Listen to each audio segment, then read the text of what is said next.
Picture this. It's 2005, the Santiago Bernabéu, Real Madrid versus Barcelona. 80,000 fans are on their feet, but they're not cheering for their own team. They're applauding the opposition. A Brazilian magician has just nutmegged 3 defenders, flicked the ball over a 4th, and scored with a smile on his face. The entire stadium, Real Madrid's own fans, are giving him a standing ovation. This wasn't just football. This was pure art in motion.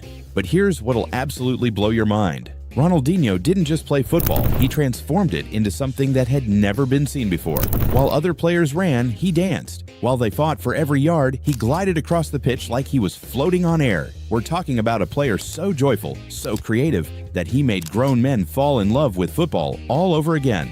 I've spent weeks diving deep into Ronaldinho's magical career, analyzing his movement, his technique, his almost supernatural ability to make the impossible look effortless.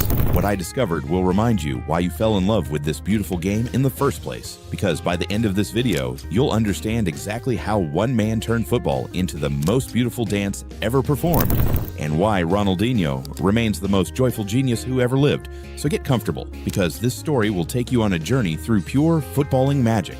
It all started in Porto Alegre, Brazil in 1980. Ronaldo de Assis Moreira was born into a football-mad family in the favelas, where the beautiful game wasn't just entertainment, it was life itself. His father João was a former professional player, his older brother Roberto was already making waves as a promising midfielder, and young Ronaldinho, he was the kid who couldn't stop smiling. But here's what made Ronaldinho different from every other Brazilian kid dreaming of football stardom.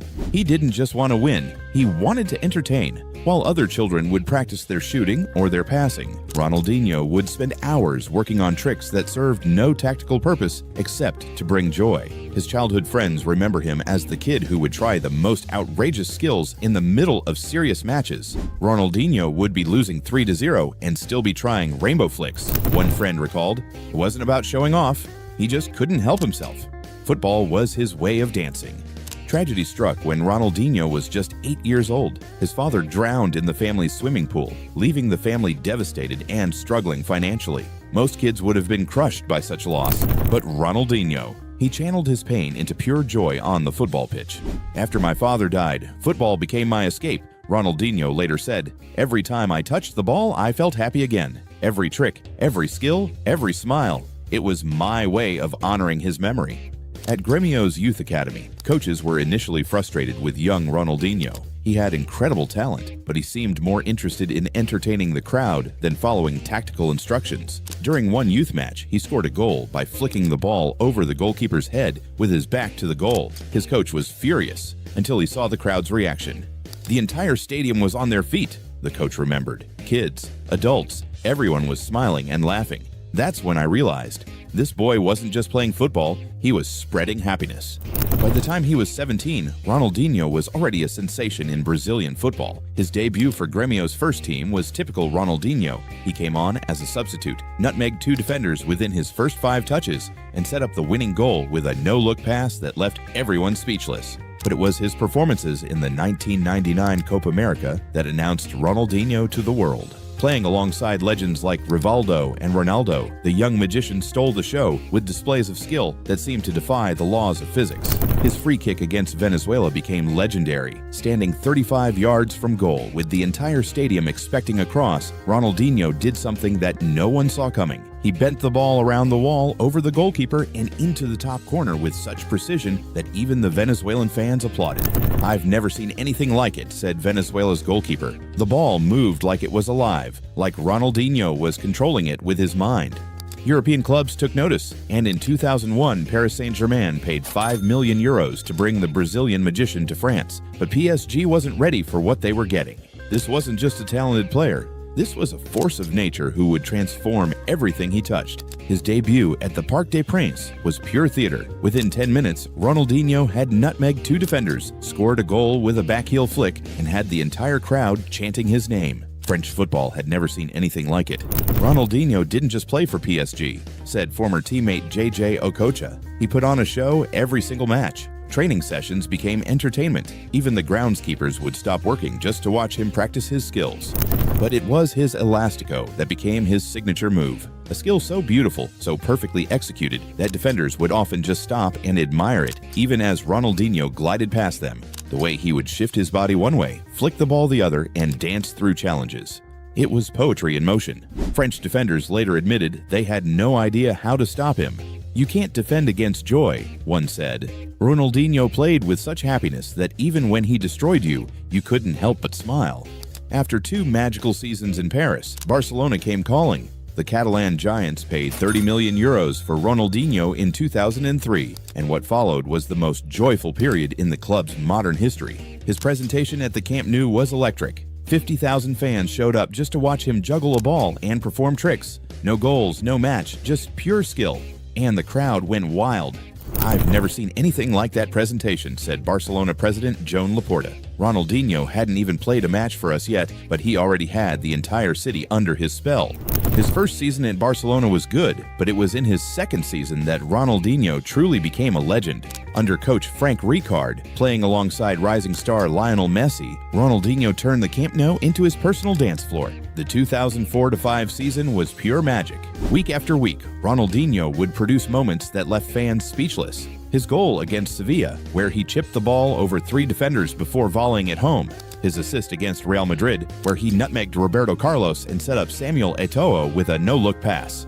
Every match was a masterpiece. But it was El Clasico in November 2005 that produced Ronaldinho's most iconic moment. Playing at the Santiago Bernabéu in front of Real Madrid's own fans, Ronaldinho put on a display that transcended football. His first goal was typical Ronaldinho. Receiving the ball on the edge of the box, he flicked it over one defender, nutmegged another, and curled a shot into the top corner while falling backwards. The technique was impossible, the execution was perfect, and the smile on his face was infectious. But it was his second goal that created history. Picking up the ball near the halfway line, Ronaldinho embarked on a run that seemed to happen in slow motion. He glided past Sergio Ramos with an elastico, nutmegged Roberto Carlos with a simple touch, and rounded goalkeeper Iker Casillas before tapping the ball into an empty net.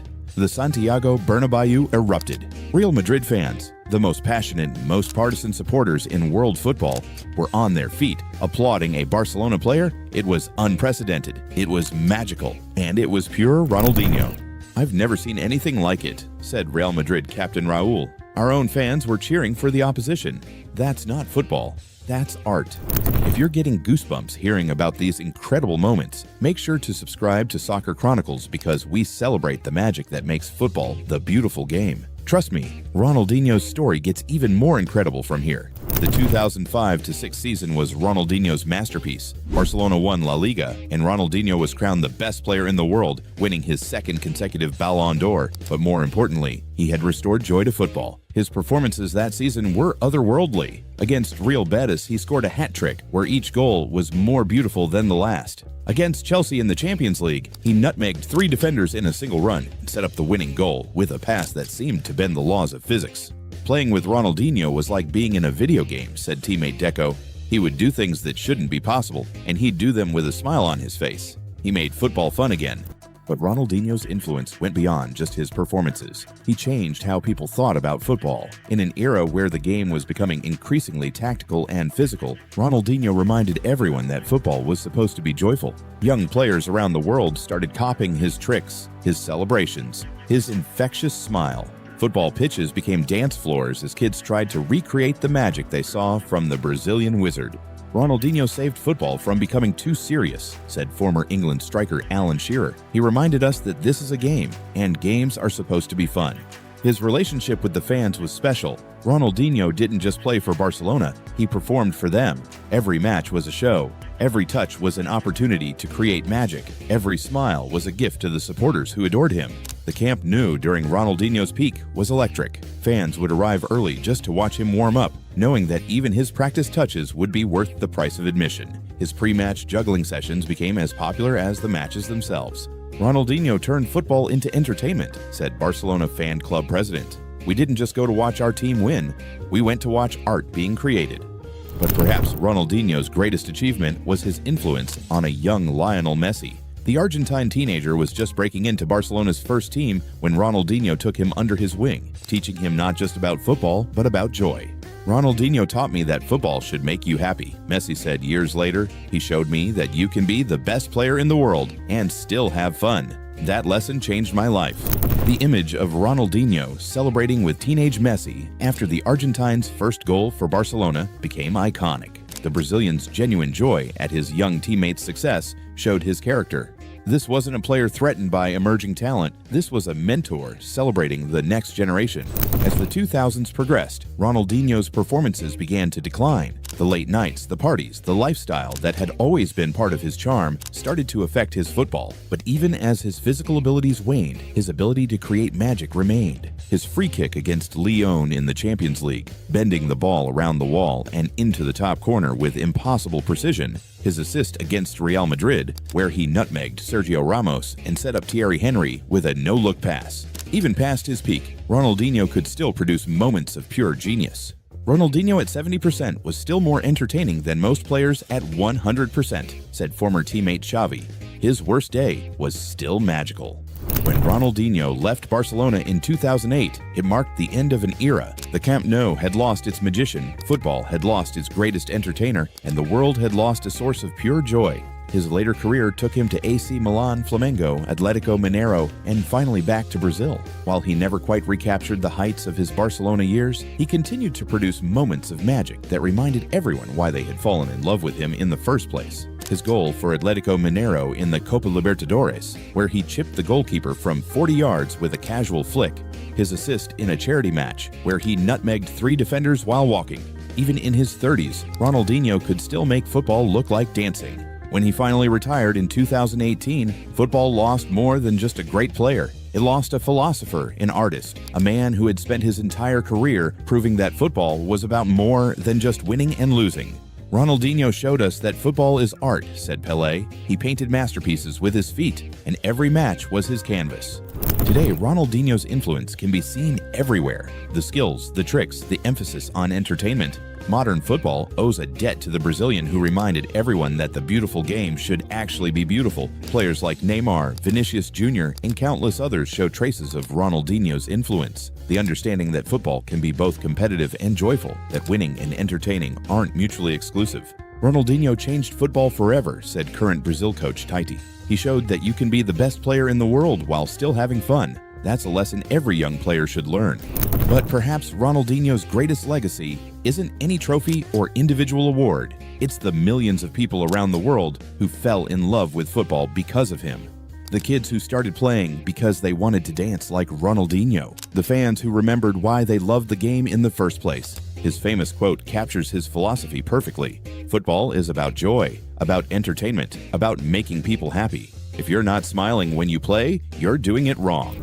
And that's the lesson of Ronaldinho's career, that football, at its core, is about joy, that the most important thing isn't the result, but the journey, that sometimes the most beautiful victories are the smiles you create along the way. So the next time you watch a player attempt an outrageous skill, or see someone celebrating with pure joy, or witness a moment of magic that makes you fall in love with football all over again, remember Ronaldinho. Remember the man who showed us that football could be dancing.